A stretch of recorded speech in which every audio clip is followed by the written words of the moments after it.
Hey, what's going on, everybody? It's the CD guy, Johnny Z here. Thank you so much for tuning back into the channel, and today I'm going to be counting down the top 10 worst rock and metal band member replacements of all time. Kicking off the list here with my number 10, I'm going to go with Lynn replacing Ian Gillan in Deep Purple in 1990 for Slaves and Masters. And, around this time, the Mark II reunion had pretty much fallen apart due to infighting within the group, as well as old issues resurfacing, leading to Gillan's firing in 1989.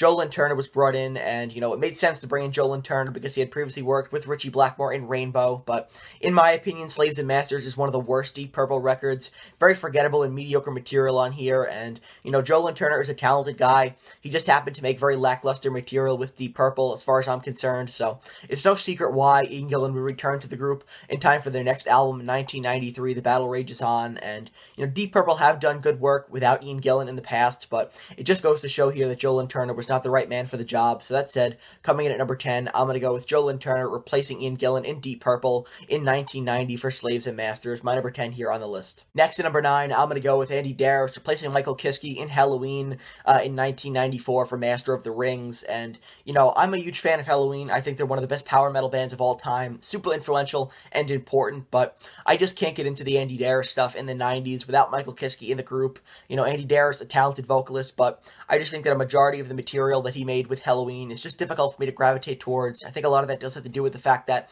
a huge part of what made those early Helloween albums so fantastic were the great vocals from Michael Kiske. So to take him out of the equation was a huge loss for the band, and just makes it difficult for me to get into the Deris era stuff. But I'm very happy now that Michael Kiske is back with Helloween alongside Deris and Kai Hansen. So the band is now more powerful than ever. But to just examine the Deris era of Helloween is very forgettable and lackluster in my opinion, and just does nothing for me. So coming in at number 9 here, I'm going to go with Deris replacing Michael Kiske in Helloween in 1994. I should say starting in 1994 for Master of the Rings. Following that up with my number 8, I'm going to go with Glenn Hughes replacing Ian Gillan in Black Sabbath in 1986 for Seventh Star. Of course, in 1983, Ian Gillan had joined Black Sabbath for the release of Born Again, but by the time of 1986, he had reunited with the Mark II lineup of Deep Purple and released Perfect Strangers. So Tony Iommi went out and recruited former Deep Purple member Glenn Hughes here on lead vocals for Seventh Star, an album that was originally supposed to be an Iommi solo project, but was rebranded as a Black Sabbath record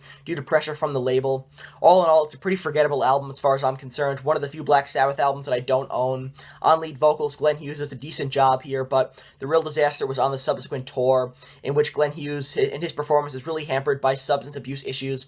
He would only complete a few dates on the tour before being fired and replaced by Ray Gillan, but I think that Glenn Hughes is a very talented guy, but at this point, it was probably not the best decision to bring him in due to his personal problems. However, again, I think he's a very talented musician and a great vocalist, but on this album and the tour, it really shows that he was struggling at this point and was not the right man for the job. Well, this next entry is just plain funny. In 1989, Accept would release Eat the Heat, their only hair and glam metal album, replacing Udo Dirkschneider with David Reece on lead vocals here. It's one of the worst albums ever made as far as I'm concerned, a terrible record with no good songs on it whatsoever, but perhaps the most ridiculous part about this is this album actually charted on the Billboard 200 in the United States, peaking at 139 on the chart, which is just shocking to me. A terrible, terrible album, and, there's no secret why Udo Dirkschneider would return to the band in time for their next release in 1993, but, just a terrible, terrible album here, and a huge mistake by Accept, changing things up here, straying from their sound, and trying to tap into the glam and hair metal market with a different vocalist here. What a disaster, and a laughably bad album by Accept. Coming in at number 7 here, I'm going to go with David Reece replacing Udo Dirkschneider in Accept for Eat the Heat. Perhaps my next pick is just bad by comparison, but coming in at number 6 here, I'm going to go with Kenney Jones replacing Keith Moon in The Who. Of course, Keith Moon, one of the all-time best rock drummers who passed away in 1978, so anybody replacing him was going to have a difficult time already, but Kenney Jones, the former drummer for the band Faces, definitely struggled more so than others, in my opinion here, only drumming on 2 Who albums and struggling to keep up with the band's changing commercial sound in the early 80s as far as I'm concerned here. A very imperfect replacement, in my opinion, was Kenney Jones, and the fans did not take to him drumming in the place of Keith Moon, who, like I said, had passed away a few years earlier. So, is Kenney Jones a bad drummer? No, but just the wrong pick for The Who as far as I'm concerned. He would depart the band in 1989, so only lasting for 2 studio albums and not endearing himself to the fan base either. Coming in at number 6 here, I'm going to go with Kenney Jones replacing Keith Moon after his death in 1978. Moving on now into the top 5, coming in at number 5, I'm going to go with Tommy Thayer and Eric Singer replacing Ace Frehley and Peter Criss in Kiss. And, the problem here is not that they replaced Ace and Peter, because they're all talented musicians as far as I'm concerned, but, they weren't allowed to establish their own identities in the band, separate from Ace and Peter. I think that would have gone a long way for Kiss fans had Tommy and Eric been able to establish their own style of playing, instead of copying the mannerisms and playing style of Ace and Peter, including Tommy Thayer copying Ace's solos down to a T as well. And from an image perspective, maybe even more importantly, maybe had they been allowed to establish their own identities and different characters, it would have been a lot more important. It would have gone a long way in the eyes of Kiss fans, because I know that them portraying the Cat and the Spaceman for many years has infuriated Kiss fans as well. So that as well, maybe it would have been more important for them to create their own characters instead of coming off as carbon copies of Ace and Peter, imposters more than anything else. But it shouldn't be that way, because they're both talented musicians, but when it comes to them portraying the same playing style and characters as Ace and Peter, it just doesn't work as far as I'm concerned, and I know has irritated Kiss fans for many, many years. Heavy metal legends Judas Priest had a really rough 90s period after the departure of Rob Halford following the Painkiller tour. He'd be replaced by Tim Ripper Owens, and they would release 2 studio albums without Halford, that of course being Jugulator and Demolition. And these 2 albums are not bad per se, but just very lacking in my opinion. And of course what's missing here is Rob Halford.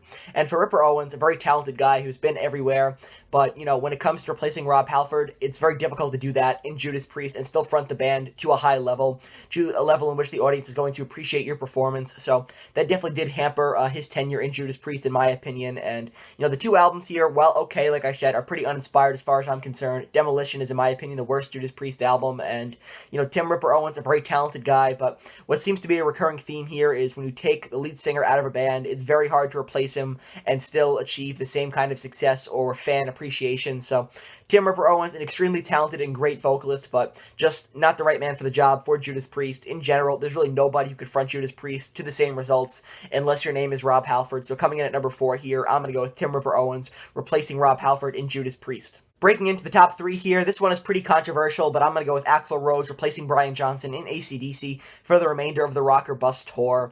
And this one, it's a personal thing for me.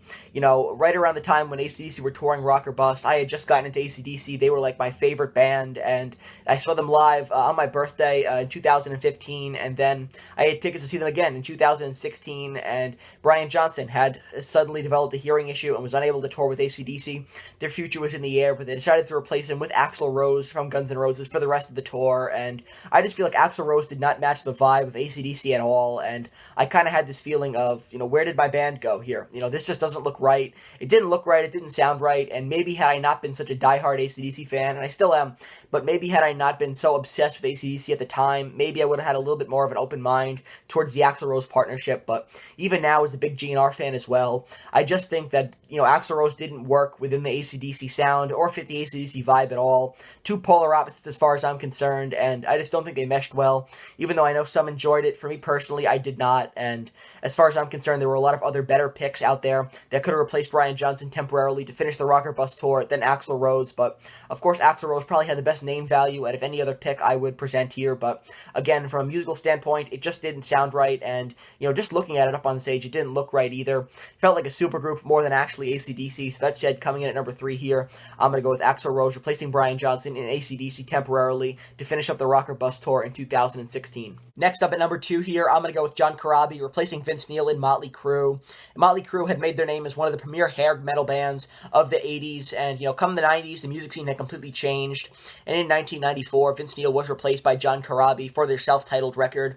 Very lackluster album as far as I'm concerned, very unmemorable music, and it's not that Jon Corabi is not a talented guy, but when it comes to Motley Crue, it just didn't work, and I think Vince Neil is the only optimal frontman for Motley Crue as well, so it makes sense that this period would be held in contempt by a number of Motley Crue fans. The partnership with Jon Corabi would only last for a few years before he'd once again be replaced by Vince Neil, who returned for 1997's Generation Swine, which, well, I guess you could say that album is better kept for another video, but when it comes to the Jon Corabi era of Motley Crue, a lot of fans hold it in contempt, and you can't blame them either. A very forgettable and uninteresting time for the band as far as I'm concerned, so coming in at number 2 here, I'm going to go with Jon Corabi replacing Vince Neil in Motley Crue. And finally, coming in at number 1 here, I'm going to go with Gary Cherone replacing Sammy Hagar in Van Halen. Like I've said before, I'm a huge fan of the Van Hagar era. I love the David Lee Roth stuff as well, but when it comes to the one era of Van Halen that's pretty much unanimously hated by just about everybody me, it's got to be the Van Halen 3 era, with Gary Cherone on lead vocals here, formerly of Extreme. And I think Gary Cherone's a pretty talented guy. I think he's got a good voice. I'd like his work generally, but on Van Halen 3, it just didn't work out here. Definitely straying from the classic Van Halen sound, trying something different, it just didn't work out as far as I'm concerned. You know, the music is uninteresting and uninspired. Got some very lackluster soloing going on by Eddie Van Halen as well, and Gary Cherone, his voice just did not really work in Van Halen either, so it makes sense why pretty much every Van Halen fan tends to look at this album on a sour note. I think that given more time, maybe Gary Cherone could have done good work with Van Halen here, but on the one album he performs on, that being Van Halen 3, it just doesn't work out. It made for some very uninteresting and cringeworthy music as far as I'm concerned, so coming in at number 1 here, I'm going to go with Gary Cherone, formerly of Extreme, replacing Sammy Hagar in Van Halen for Van Halen 3. So that wraps up my list, counting down 10 of the worst rock and metal band member replacements of all time, which should be visible right over here.